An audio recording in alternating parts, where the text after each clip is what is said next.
something from the country gift shop.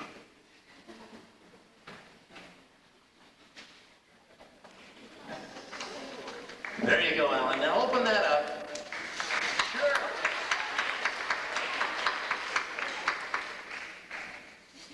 Now hold it up for him.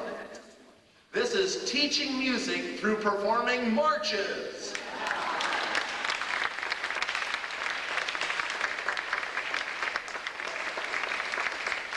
What you may not realize is that Mr. Hiskin has gone so far above and beyond the call of duty, especially for tonight's performance. We have a wonderful selection at the end of the program for you entitled Teachers. And Mr. Hiskin has done all of the work as far as putting the PowerPoint presentation together. He did that as part of his project for studying with me, but boy, I tell you what, it's so much more than what is normally expected of student teachers that I really, really appreciate, Ellen, and thank you very much in advance. Our first selection tonight is entitled Sousa, Sousa, Sousa. And the reason why it's entitled Sousa, Sousa, Sousa is because it contains 3 Sousa marches. The first of which is Semper Fidelis, the second of which is Manhattan Beach, and the third of which is El Capitan.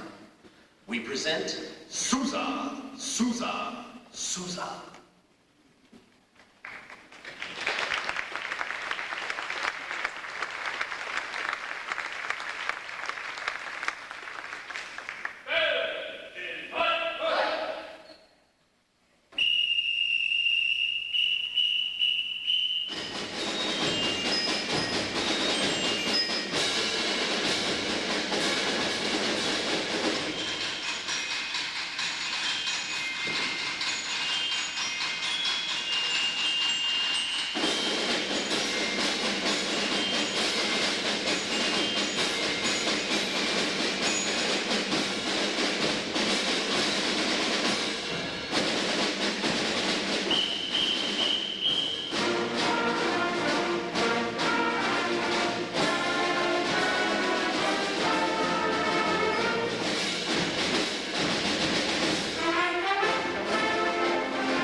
Our next selection is entitled Down a Country Lane, and it's by the composer Aaron Copland.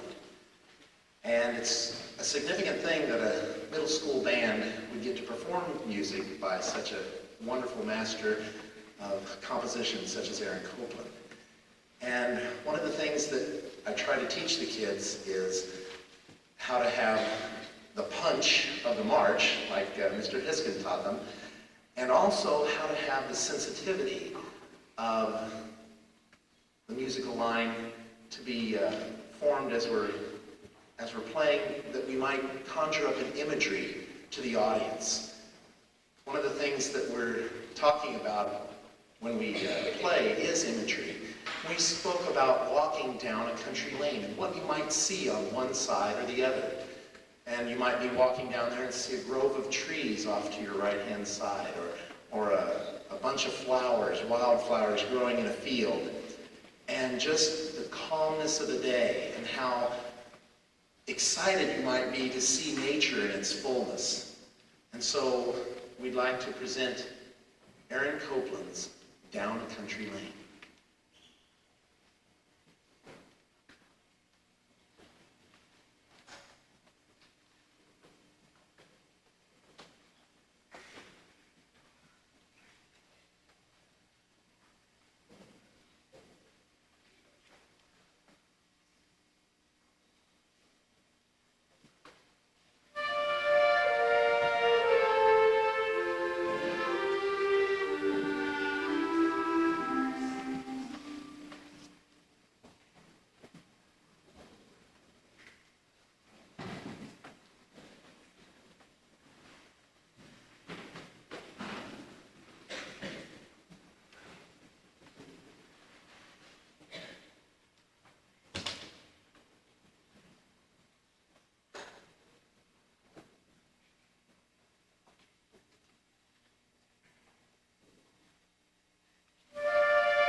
In 1912, there was a ship that sailed on its maiden voyage. It was called the RMS Titanic. Now, RMS, we asked all the lads and lasses at the little schools that we went to, the grade schools, what does RMS stand for? And none of them knew that it stood for Royal Mail Ship. It carried the correspondence of kings and queens. That's what it was destined to do. That fateful night met tragedy. And one of the greater tragedies, that's maybe not as well known, are the amount of people that died in the third class. You see, back then, it was legal, if you will, to lock the gates, to keep the people down in the third class from mixing with the upper crust. And because they had the gates locked, the majority of the people that died on Titanic were most likely from the third class. But in the midst of sadness comes the idea of what made these people happy. And we know the spirit of the Irish, and we know that it's a good spirit.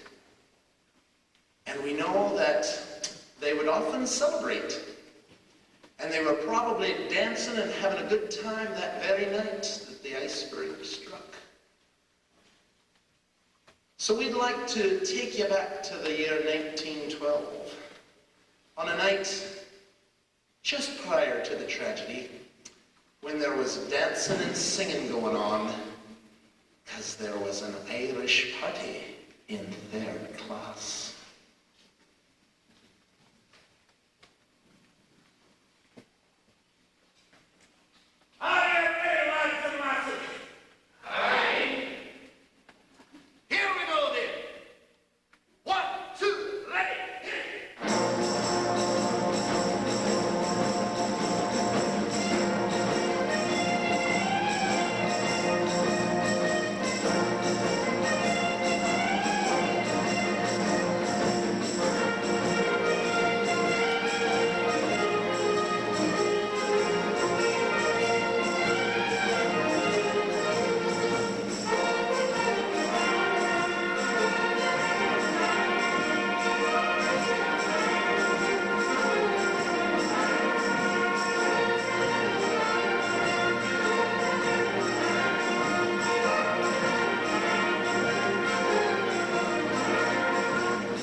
classes, aren't they? Let's give them a little round of applause.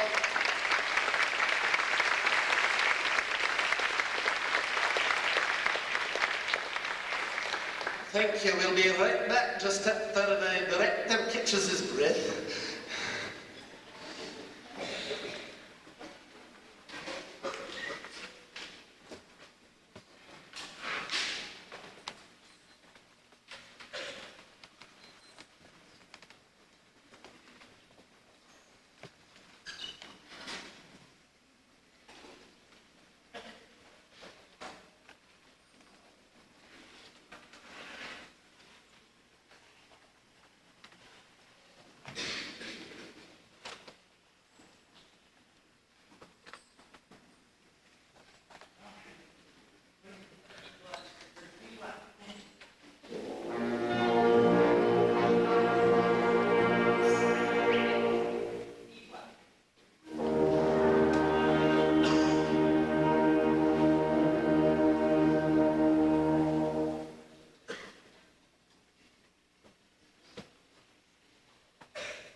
Many of you may have seen the Manhattan Mercury of last Sunday.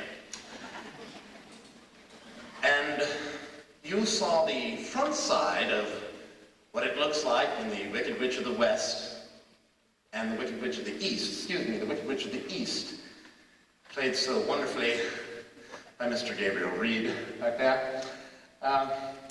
When the Wicked Witch of the East dies, there is that moment when the last breath of life is extinguished from the Wicked Witch of the East, and all you saw in the paper was this. But I wanted to give you another quick look at what it looks like from the audience perspective.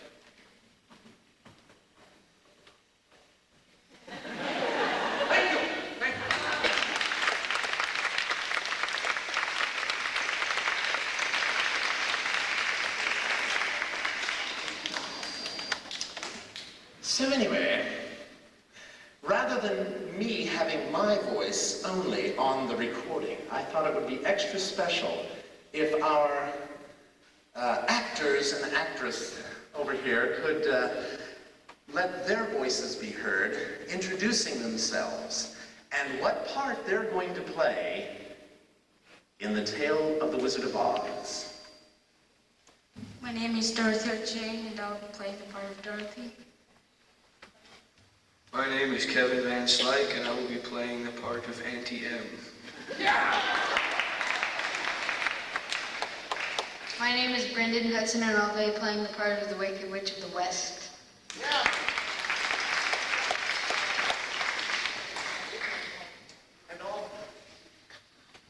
And although they're not right up here right now, I would like Gabe Reed, if you'd stand up, please. Wave your hand over there, Gabe. There's Gabe. He'll be playing the part of the Wicked Witch of the East in the dying scene. And we have a certain member, yes, Ian, would you please stand up? Mr. Ian Stewart, playing the part of Toto.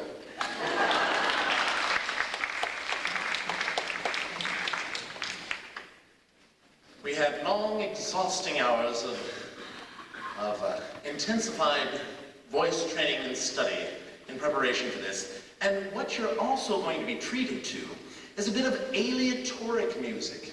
Now, aleatoric music is music that is given a time frame in which to be performed, and it's never quite performed in the same way twice. We are going to reenact the tornado scene from The Wizard of Oz, and we're going to be playing highlights from The Wizard of Oz as our next selection. Here we go.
stretch. It's time to stand up and stretch those legs while we introduce the orchestra back into the program. Go ahead, talk amongst yourselves. Don't go away, we'll be here pretty soon. 7 was dedicated to 3 of my lifelong teachers, namely Rita Krubel, my 4th grade classroom teacher, Lawrence W. Norval, my 4th through 12th grade band instructor, and Stan Fink, my college band instructor. While I still revere each of these fine educators, I do wish to dedicate the 2004 version of Teachers to 2 other teachers in my life and heart, namely Jim and Mickey Bogart. I'm all grown up now, and I'm allowed to use their first names when speaking about or to them. Jim was my 6th grade science and social studies teacher, and Mickey was my 7th grade social studies teacher, and my 10th grade history teacher, and my 12th grade world history teacher. Not to mention a few other mini courses that I eagerly signed up for, knowing she would be the one teaching them. I have known these 2 for just over 30 years, and I can safely say that they have affected my life in a positive and uplifting way. In 1974, and due to my short, plump stature, Jim Bogart was an extremely tall, muscular man who commanded respect not from an iron-fisted intimidation persona, but rather from his gentle, patient speech delivery. I can remember how he helped us think for ourselves in resolving certain dilemmas or conflicts, while calmly swinging his arms, feet shoulder-width apart and eyebrows raised. He would utter a simple phrase, "Well, what are you going to do about it?" He didn't always tell us the answer, but he offered us choices that we could debate and then use to diffuse the situation. I was fascinated by his manner of speech, and unbeknownst to Mr. Bogart, would often imitate him to the delight of my peers on the playground. I remember a day when I realized Jim's humanity. Jim was telling us the reason why he was so tired that day. He told us that his young son had experienced a high-grade fever the night before, and in order to calm him down and to reduce the fever, Jim had given him a bath. I don't know exactly why, but the thought of him calming his child and caring enough to stay up with him through the night made me think that Jim was a man who could be trusted and was someone who truly cared about others, including me. Mrs. Bogart, or Mickey as she now signs her correspondence, taught a mini course on the life and death of President Kennedy. Before her class, Kennedy was the name of the 50-cent piece that I had in my old-fashioned car bank at home.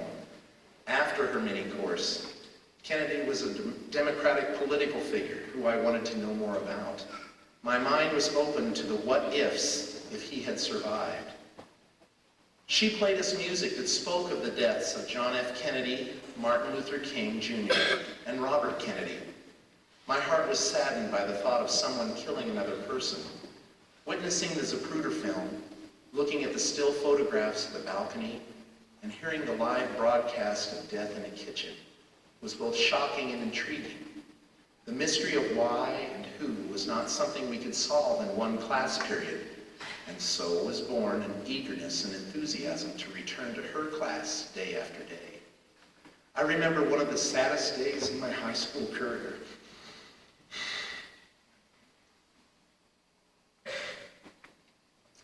It was the day I had to tell Mrs. Bogart that I would be dropping her world history class to take a study hall where I could go to the band room and practice my trumpet in preparation for an upcoming scholarship audition at Kansas State University. I made sure that I had an A+ in her class before I told her I'd be dropping.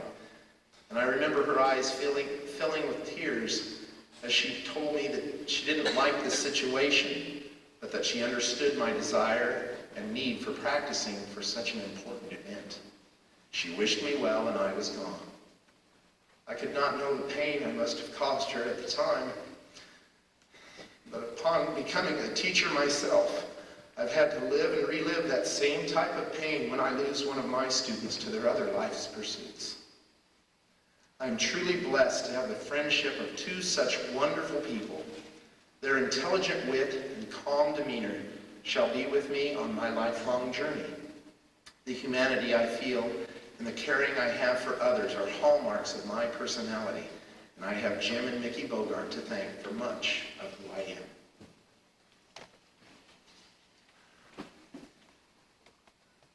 The presentation that you're about to see, and we're doing this for the benefit of the television viewing audience, they're pictures that were taken by students, and some of the pictures were taken by Mr. Hiskin and myself, but a lot of them were taken by students of the teachers of this school. And we wanted to show you that it takes a lot of people to educate these young people that you see before you. And the job that teachers have to do is consistently work, work, work. And one of the things that I did when I constructed the music is I put in a lot of repeats. So you'll hear a lot of repeated sections. And we know that teachers oftentimes have to, let's say, repeat an instruction, regrade an assignment. These are the things that teachers do. And so they're reflected in the music that way. The second movement is called The Lifelong Journey. And we have two wonderful singers with us, Ms. Motley and Sarah Knoll. Sarah Knoll, yes. And Sarah is in the orchestra and is not one of my regular students, but wow, does she have a fantastic voice. And my colleague and friend, Jody Motley, thank you so much for helping us out. Appreciate it. The pictures that are going to be seen in the second movement are pictures that the students took of a favorite teacher in their life. And they had to write a 6-trait writing model paper that described this teacher and why they were so special in their life. They also had to become a teacher. See, what we did is we brought in Mr. Doug Smith, and I didn't give him credit last time, but I'm making sure I give him credit now. Doug Smith from Reflections Photography came in and taught a master class in all of my band classes about how to take proper photographs. Things to do with lighting and background and the subject matter of the picture. And he taught my kids how to take an appropriate professional looking picture.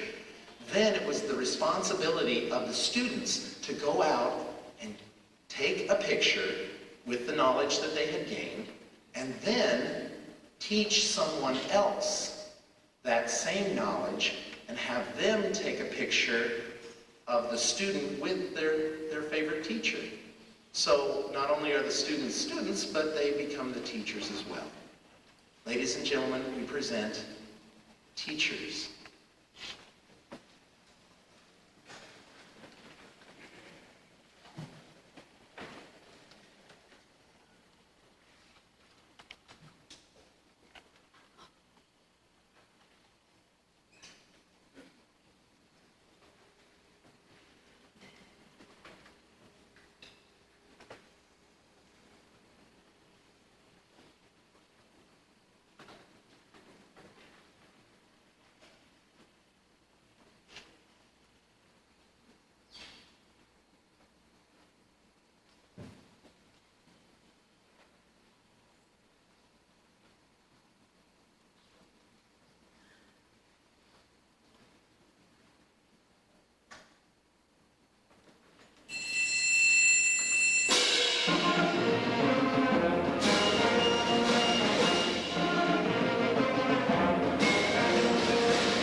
Thank you very much, ladies and gentlemen.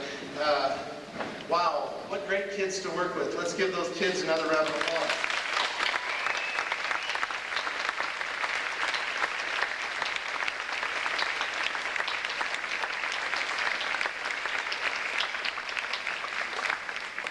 I hope that this experience has helped you remember a teacher, a favorite teacher that you had in your life, and give them a phone call and say thanks. Thank you very much for coming out tonight. We do have a cookie festival planned in the cafetorium. It's a cafeteria, it's an auditorium, it's a cafetorium. This, of course, is the gymnorium. It's a gymnasium, it's an auditorium, it's a gymnorium. But before you get away, I'd like everyone to stay in their place and listen to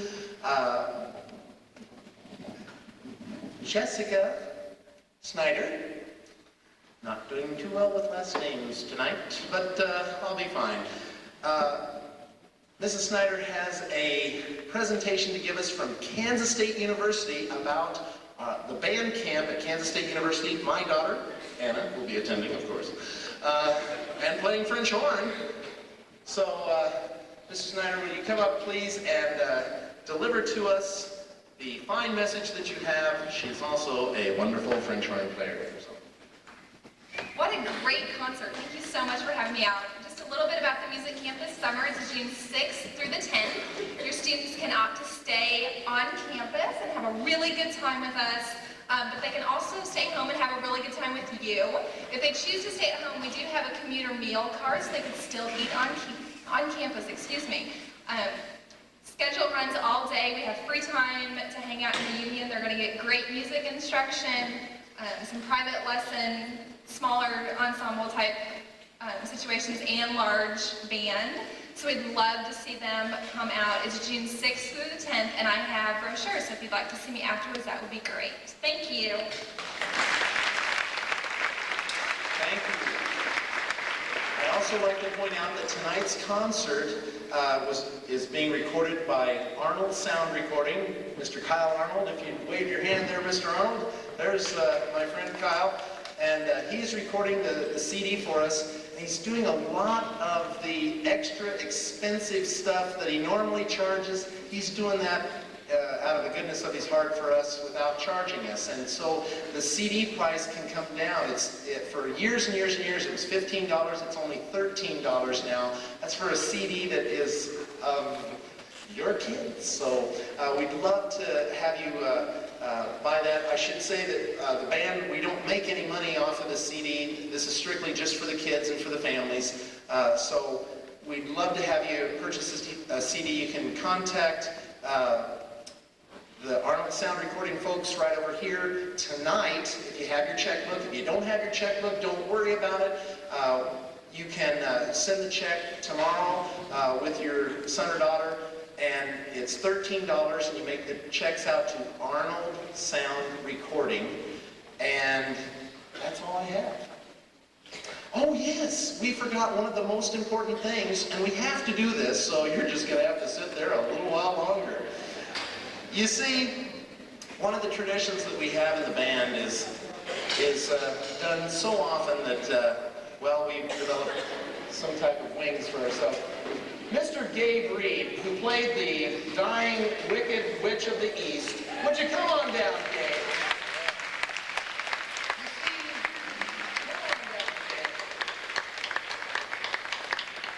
And as always, Gabe, you have your friends to thank for this. I'm sure Gabe will be thanking those friends later on in his own personal way. Gabe, if you would ascend the throne of honor.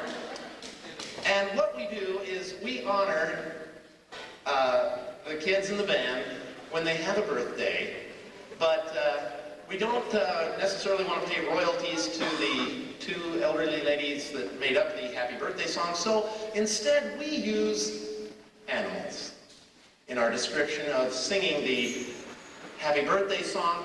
And if I could just have the kids demonstrate for us now, would you assume the hippo position? You'll notice that the hippo is a rather large, rotund animal, and so needs to have the girth displayed in such a manner. The word birdie is accomplished by the uplifted thumbs in this fashion, inserting the thumbs directly into the armpits and flapping wildly. Hippo birdies. 2 female sheep, of course, are to you. So what do the sheep do, of course? Give us the sheep sound. Yeah. Okay, yes. So hippo birdie to use, hippo birdie to use, hippo birdie, deer, and the antlers are formed on the head as such. Dear you, hippo birdie to use. So if we could get Brian Sultana, would you give us a tuning pitch, please, Brian? Everyone, thank you. We're tuned up just fine. Okay.